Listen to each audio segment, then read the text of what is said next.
Halo guys, jadi gini. Balik lagi sama aku Rangga Eka Ramadhani.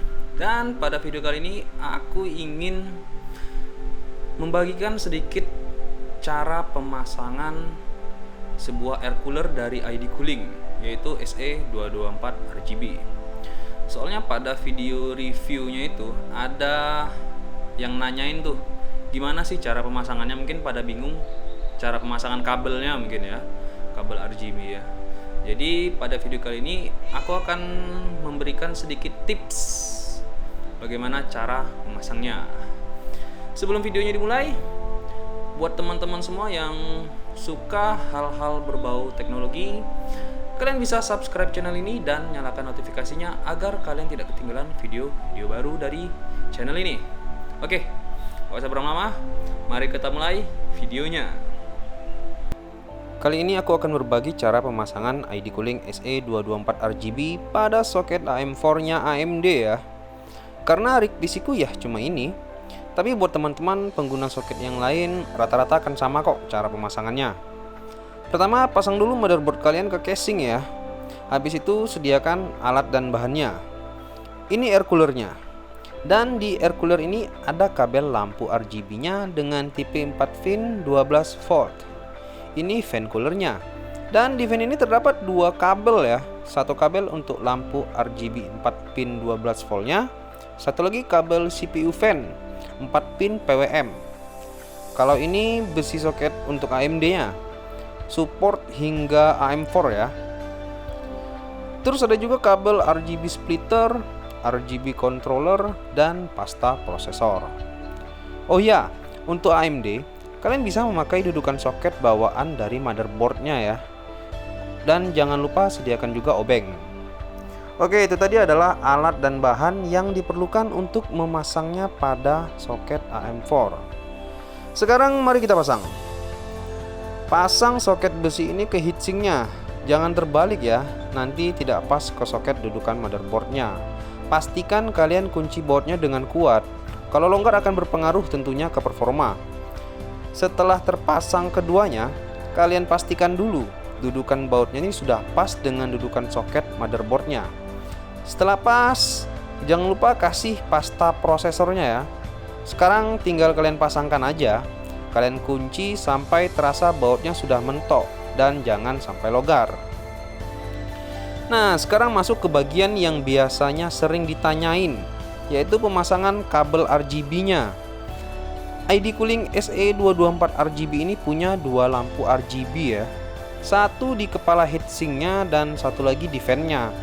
Nah, kedua kabel lampu RGB ini akan kita pasangkan ke kabel RGB splitter.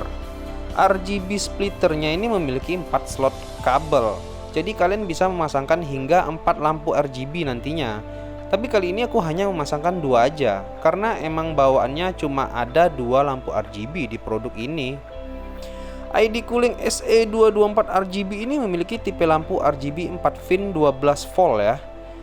Kabel RGB dari heatsink dan fan-nya yang female ini akan kita pasangkan ke kabel RGB splitternya yang male. Ada petunjuk tanda panahnya di masing-masing kabel, dan ini akan kita hubungkan kedua tanda panah ini. Setelah terpasang, kabel RGB splitter yang female ini kalian pasangkan ke RGB controller 12 volt yang ada di motherboard. Jika motherboard kalian tidak memiliki RGB controller 12 volt, maka kalian bisa memakai RGB controller yang sudah disediakan oleh ID Cooling ini.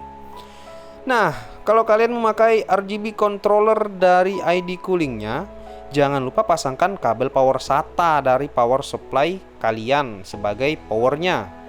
Kalau tidak kalian pasangkan ya lampu RGB-nya tidak akan hidup. Tapi kalau kalian memakai RGB controller yang ada di motherboard kalian tidak perlu memasangkan kabel power tambahan lagi dari power supply. Oke, setelah selesai dengan RGB-RGB-an, selanjutnya kalian tinggal pasangkan kabel CPU fan seperti biasa ya. Oh ya, masih ada tantangan terakhir dari pemasangannya, yaitu kreativitas kalian dalam merapikan kabel-kabelnya.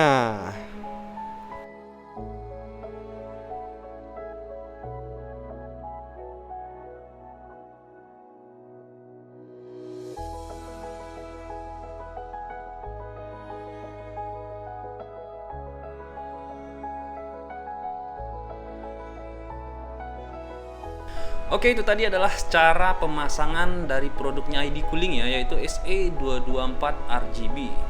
Sebenarnya itu semua udah ada lah ya di buku panduan manualnya.